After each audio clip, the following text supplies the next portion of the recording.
할렐루야. 풍요로운 교회를 찾아와 주신 모든 분들을 주님의 이름으로 환영하고 축복합니다. 저는 오늘 여러분들과 함께 성령을 근심하게 하지 말라라는 말씀의 제목으로 함께 은혜의 말씀을 나누고자 합니다. 성령님을 근심하게 하지 말라. 도대체 성령님을 근심하게 하지 말라는 이 바울 사도의 이 말씀의 의미는 과연 무슨 뜻일까요? 아니, 좀 더 기본으로 돌아가 본다면 먼저 성령님이 누구신가요? 또 성령님은 과연 어떤 분이신가요? 교회를 좀 다니신 분들은 성령님, 성령 충만, 성령 세례 또는 성령의 은사 이런 말을 많이 들어는 봤지만 이게 과연 나와 무슨 상관이 있고 또 성령님이 나에게 어떻게 역사하시는지 구체적으로 이해하는 사람은 사실 그리 많지 않은 것 같습니다. 사실 엄밀하게 말씀드리면 성령님을 모른다라고 단정하기보다는 성령님에 대한 많은 오해를 우리가 하고 있는 것이 아닌가, 그렇게 보는 것이 더 정확한 표현이지 않을까라는 생각을 해보게 됩니다. 그렇다면 먼저 우리는 성령님이 누구신지 분명히 알아야 하는데요. 성령님은 하나님이십니다. 어느 누구도 의존하지 않으며 삼위 하나님 중 한 분이시죠. 또 성령님은 영원 전부터 언제나 삼위 하나님과 함께 하셨고 모든 우주 만물을 창조하실 때도 함께 하셨고요. 또 삼위 하나님의 구원 사역에 직접 개입하셨고 지금은 우리와 함께 하신다라고 말씀하고 있습니다.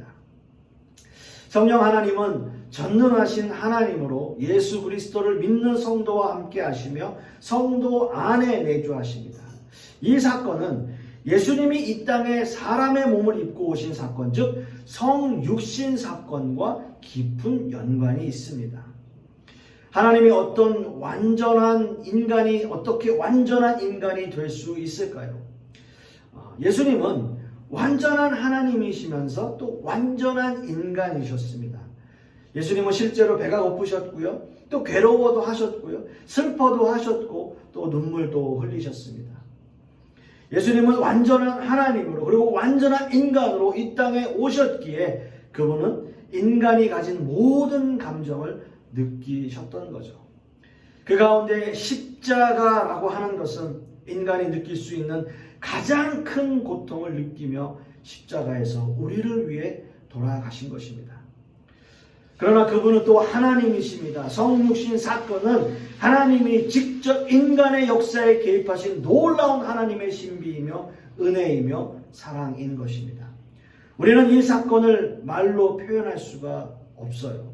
또 인간의 어떤 지식으로도 그것을 설명해낼 수 없습니다. 그렇기 때문에 기독교는 믿음과 신앙을 우리에게 요구하고 있는 거예요.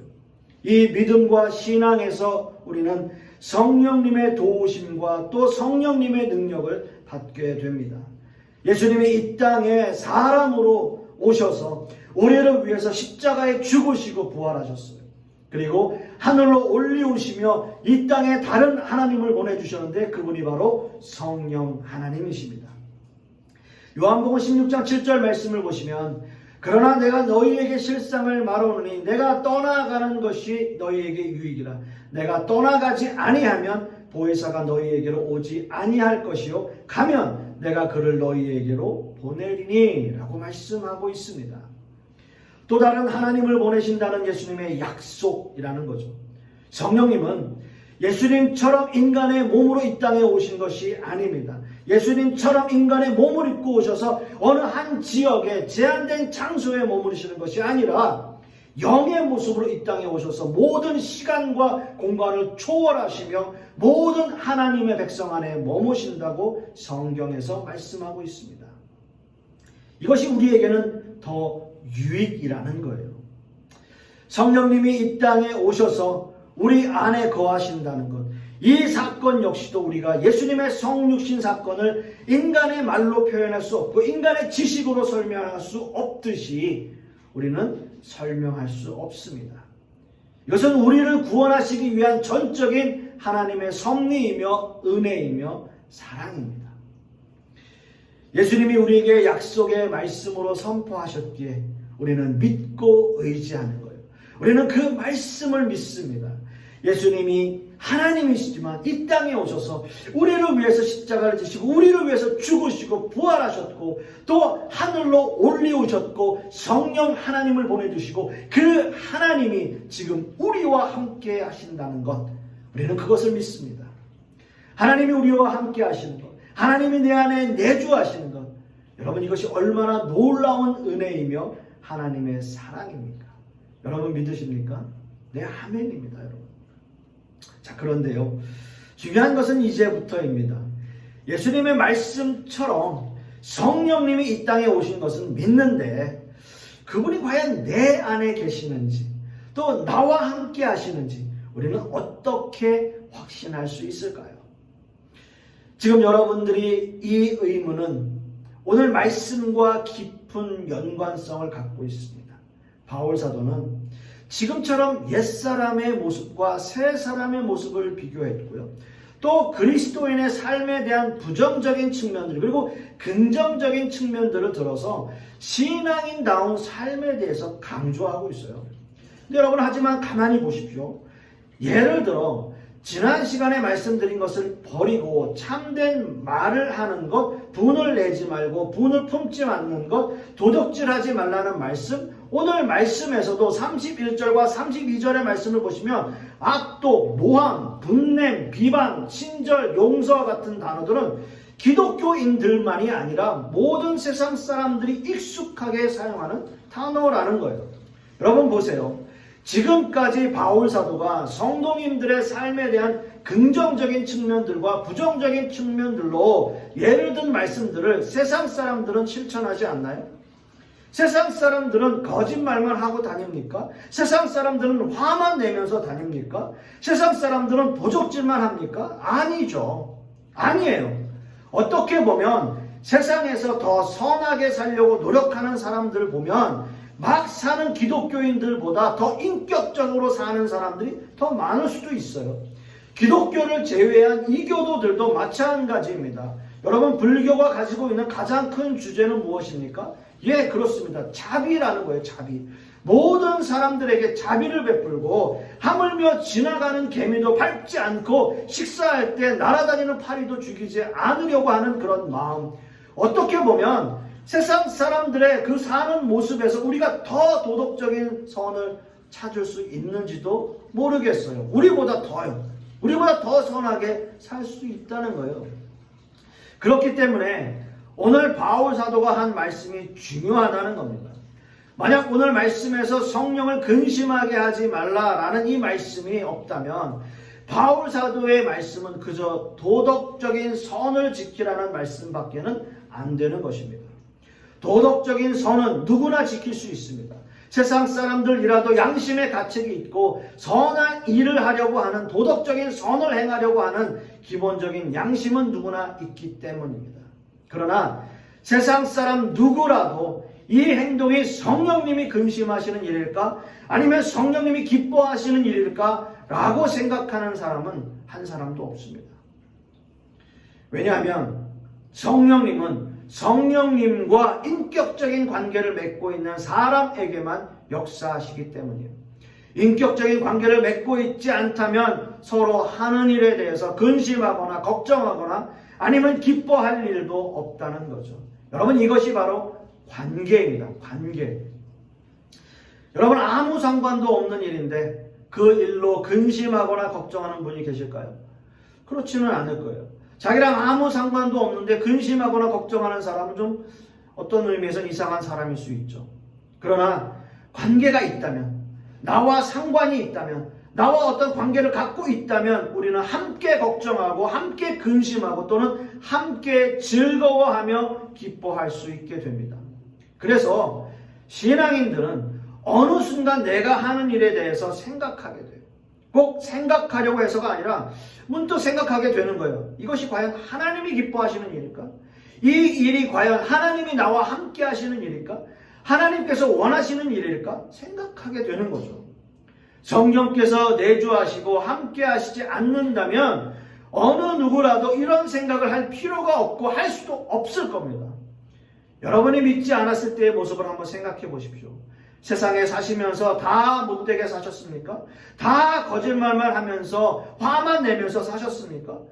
아마 그렇지는 않을 거예요. 그렇게 살지 않으려고 했을 겁니다. 어떻게든 남에게 피해를 주지 않으려고 노력했고요. 친구들과 밥을 먹으면 꼭 내가 먼저 사려고 노력하며 살았습니다.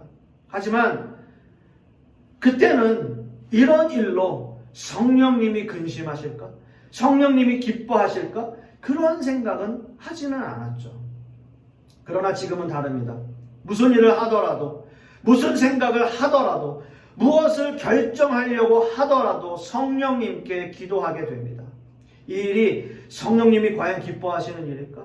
아니면 성령님을 근심하게 만드는 일일까? 하나님이 원하시는 일일까? 하나님이 함께 하시는 일일까? 우리가 기도하게 돼요. 내 안에 성령님이 계시기 때문입니다.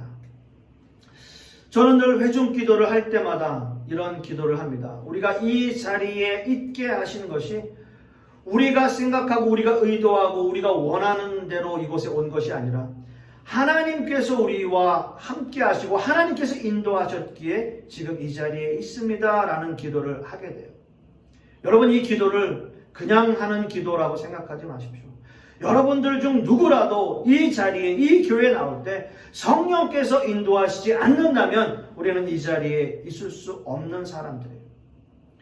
우리는 여러 방법으로 사단이 예배를 방해하는 모습을 봅니다. 성령님이 여러분과 함께 하시지 않는다면 이 자리에 있을 수 없다는 말이에요. 이것이 여러분 안에 성령께서 내주하시는 증거라는 겁니다. 자, 여러분, 그런데요, 지금까지 설교를 들으면서 그래, 내 안에 성령님이 계시지, 그렇지, 맞지 라는 생각은 드는데, 그런 반면에 그럼 왜 나는 그런 성령님을 느끼지 못하는 걸까? 정말 내 안에 성령님이 계시다면 나에게 어떤 방식으로라도 느껴져야 하는 것 아닐까? 라는 생각을 하는 분들도 있으실 겁니다. 우리가 신앙생활을 하면서도 성령님의 내주하심을 느끼지 못하는 데는 여러 가지의 원인들이 있습니다만 가장 근본적인 원인은 영적인 무감각 때문입니다. 그리스도인은 옛사람의 모습에서 새 사람의 모습으로 완전히 새로운 피조물로 거듭난 사람들입니다. 그것은 더 이상 죄의 지배 아래 있지 않고 하나님의 은혜의 지배 아래 있다는 것을 의미합니다. 하지만 어떤 성도라 하더라도 은혜와 죄는 공존하고 있어요. 가장 나쁜 성도 안에도 은혜가 있고요. 가장 좋은 성도 안에도 죄가 존재합니다.